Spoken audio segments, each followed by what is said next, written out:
ہے کہ مال اگرچہ محبوب ہے لیکن اللہ تعالیٰ کا حکم پہلے ہے، اور جب یہ دونوں ٹکرا جائیں گے تو امتحان اسی وقت ہے کہ اب کس کو اختیار کرتا ہے، اللہ کی محبت اس کے حکم کو اہمیت دیتا ہے، یا مال کی محبت میں گرفتار ہو کر اللہ کے حکم کی معاذ اللہ ناقدری کرتا ہے۔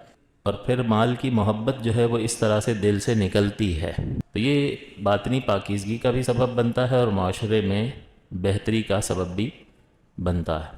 تو یہ بہرحال فرض ہے۔ اس کی تعریف اگر ہم دیکھیں، اس کا مطلب یہ ہوتا ہے کہ شرعاً مقررہ مال، مالک بنا دینا کس کو؟ مسلمان۔ اور کوئی کنڈیشن؟ فقیر، ہاشمی نہ ہو۔ اس کے علاوہ اور بھی شرائط ہوتی ہیں، اصل نہ ہو، فرع نہ ہو، زوجین نہ ہو۔ یہ ہے مال کی تعریف کہ اللہ تعالیٰ کے لیے شرعاً مقرر کردہ مال، مقرر کردہ یعنی کیا مطلب؟ کہاں؟ شرعاً مقرر کردہ، جو شریعت نے مقرر کیا، وہ کتنا ہے؟ 2.5%، 2.5%۔ اس کا مالک بنا دینا، پہلی چیز مالک بنا دینا۔ کس کو مالک بنائیں گے؟ مسلمان کو جو فقیر ہو، اور یہ ساری چیزیں نہیں ہونی چاہیے، یہ دونوں چیزیں ہوں، مسلمان ہو، فقیر ہو، مالک نصاب نہ ہو، اور یہ 4 چیزیں نہ ہوں۔ وہ نہ ہو سید ہو، نہ ہمارے آباء و اجداد میں سے ہو، نہ ہماری اولاد کی اولاد میں سے ہو، نہ بیوی شوہر کو، اور نہ ہی شوہر بیوی کو زکوٰۃ دے سکتی ہے۔ تو یہ 4 چیزیں نہیں ہونی چاہیے۔ اب یہاں جب آپ کو کہا کہ مالک بنانا ہے، تو اب کسی کو مال جو دینا ہوتا ہے وہ 2 طرح ہوتا ہے، ایک ہوتا ہے مالک بنا دینا، اور دوسرا ہوتا ہے مباح کر دینا۔ مالک بنانے کا مطلب یہ ہوتا ہے کہ آپ نے اس کے حوالے کر دیا، وہ جو مرضی کرے، اس کا مالک ہو گیا۔ اور مباح کرنے کا مطلب یہ ہوتا ہے کہ اس کے لیے آپ نے اس کو اجازت دے دی استعمال کی، مالک نہیں بنایا۔ تو یہاں شرط ہے مالک بنا دینا۔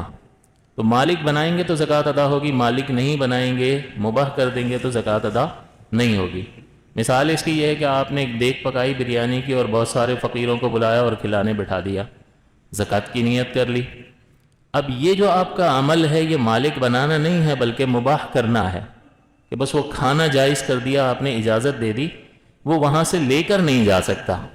تو جب لے کر نہیں جا سکتا تو مالک نہیں بنایا، اور زکوٰۃ کی ادائیگی کے لیے مالک بنانا ضروری ہے، تملیک ضروری ہے۔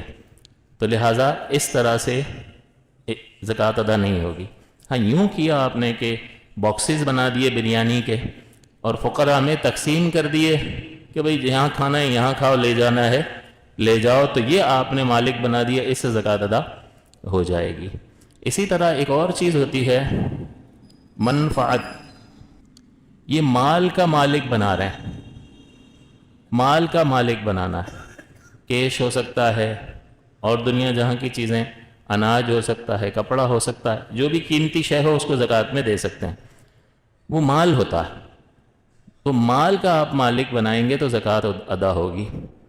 ایک چیز ہوتی ہے منفعت، میرا مکان ہے، میں نے حساب کیا 50,000 روپے میری زکوٰۃ بن رہی ہے۔ اب ایک گھر میرا خالی پڑا ہوا ہے، میں ایک فقیر کو جو غریب آدمی ہے جو مستحق زکوٰۃ ہے اس کو کہتا ہوں یار یہ میرا مکان خالی پڑا ہے، میری 50,000 زکوٰۃ بن رہی ہے، اس کا کرایہ 10,000 روپے بنتا ہے، تم 5 مہینے رہ لو، تاکہ فری میں رہ لو تاکہ میری زکوٰۃ ادا ہو جائے۔ تو کیا یہ 5 مہینے جو فری میں رہنے دے رہا ہے اس سے زکوٰۃ ادا ہو جائے گی؟ تو ہم کہیں گے مال کا مالک بنانے سے زکوٰۃ ادا ہوتی ہے، اس کا نفع دینے سے زکوٰۃ ادا نہیں ہوتی ہے۔ تو یہ گھر میں رہنا، گھر سے نفع حاصل کرنا ہے، اس کو کہتے ہیں منفعت۔ تو منفعت سے زکوٰۃ ادا نہیں ہوگی، اسے مالک بنانا ہوگا، لہٰذا یہ اس طرح سے زکوٰۃ ادا نہیں ہوتی۔ تو تعریف ہی کو اگر آپ پیش نظر رکھیں گے تو کچھ چیزیں فوراً اس ہی سے نکل آئیں گی کہ مال، اس کا مطلب منفعت سے زکوٰۃ ادا نہیں ہوگی۔ مالک بنانا کہا ہے، اس کا مطلب مباح کر دینے سے اور اجازت دینے سے زکوٰۃ ادا نہیں ہوگی، آپ کو مالک بنانا ضروری ہوگا۔ اس سے ایک اور مسئلہ نکل آیا، اب یہ اگلی جو شرط ہے مسلمان فقیر کو دینا ہے۔ اب وہ افطاریاں کروا رہے ہوتے ہیں، سڑک پہ بچھا دیا اور لگا دیا. اب پتہ نہیں ہے مسلمان ہے بھی کہ نہیں ہے, جو بھی دیکھتا ہے کہ کھانا کھلا رہے ہیں بیٹھ گیا, آپ اس سے پوچھتے انٹرویو لیتے ہو کیا کہ بھائی کون ہو, کلمہ پڑھ کے سناؤ, روزہ رکھا ہے نہیں رکھا. چلو روزہ نہیں رکھا, لیکن کسی وجہ سے بھی ہو سکتا ہے نہ رکھنا, بیماری کی وجہ سے, عذر کی وجہ سے, لیکن وہ مسلمان ہے بھی کہ نہیں ہے, وہ آپ کے پیسے سے وہاں سے کھا رہا ہے, تو زکوٰۃ ادا ہوگی؟ شرط کیا تھی؟ نہیں. اسی طرح وہاں پر جو لوگ آ رہے ہیں وہ کیا سارے فقیر شرعی ہیں, یا بعض اوقات ایسا ہوتا ہے گاڑی گزر رہی ہے اور افطار کا ٹائم ہو گیا تو ایک تھال اٹھا کے اس کو بھی دے دیا, چند کھجوریں اس میں سے اس کو بھی دے دی, پانی کی بوتل اس کو بھی دے دی, اسی مال میں سے جس میں زکوٰۃ کی نیت کی ہے. اب یہ فقیر شرعی تو نہیں ہے, اس کو تو پتہ نہیں ہے کہ آپ نے زکوٰۃ کی نیت کی ہوئی ہے, اس کو معلوم نہیں ہے, تو اس کو بوتلیں دے رہے ہوتے ہیں, کھجور دے رہے ہوتے ہیں, اس کو تو پتہ نہیں ہے. اس کا لینا ٹھیک ہے کہ بھئی افطار کرنا ہے, مکروہ ہوگا روزہ اگر زیادہ دیر لگا دی تو, اور کوئی چیز ہے بھی نہیں, گاڑی میں سفر کر رہے ہیں, گھر پہنچنے میں دیر لگے گی, اس نے لے لیا تو اس کا لینا غلط نہیں ہے. لیکن سوال یہ ہے کہ یہاں جو اتنے 100-200 روپے کا اس نے چند گاڑی والوں کو 500-1000 روپے کا جو مال دیا, وہ 1000 روپے کا کیا ہوا؟ وہ زکوٰۃ میں کاؤنٹ ہوں گے؟ نہیں ہوں گے, اس لیے کہ یہ فقیر شرعی کو نہیں پہنچا ہے. تو فقیر شرعی کو پہنچنا ضروری ہے. تو اس کا مطلب یہ صدقات واجبہ ہے, لازم صدقہ جو ہوتا ہے وہ مسلمان کو دے سکتے, غیر مسلم کو نہیں دے سکتے. ہاں نفلی صدقہ جو ہے وہ آپ انسانی ہمدردی کے تحت غیر مسلم کو بھی دے سکتے ہیں, لیکن جتنے بھی صدقات واجبہ ہیں, صدقہ فطر ہے, وہ بھی غیر مسلم کو نہیں دیں گے, مسلمان کو دیں گے. فقیر کا مطلب یہ ہے کہ جو مالک نصاب نہ ہو. نصاب کی ہم آگے بات کر لیں گے کہ 7.5 تولہ سونا چاندی, یا اتنا کیش کہ جس سے 52.5 تولہ چاندی آ جائے, یا اتنا مال تجارت کے 52.5 تولہ چاندی آ جائے, یا 52.5 تولہ چاندی اس کے پاس ہو, یا 7.5 تولہ سونا, یہ ہے نصاب. تو جس کے پاس یہ نصاب مکمل ہے وہ مالدار ہے, اور جس کے پاس یہ نصاب مکمل نہیں ہے وہ ہے فقیر شرعی, اس کو آپ زکوٰۃ دے سکتے ہیں.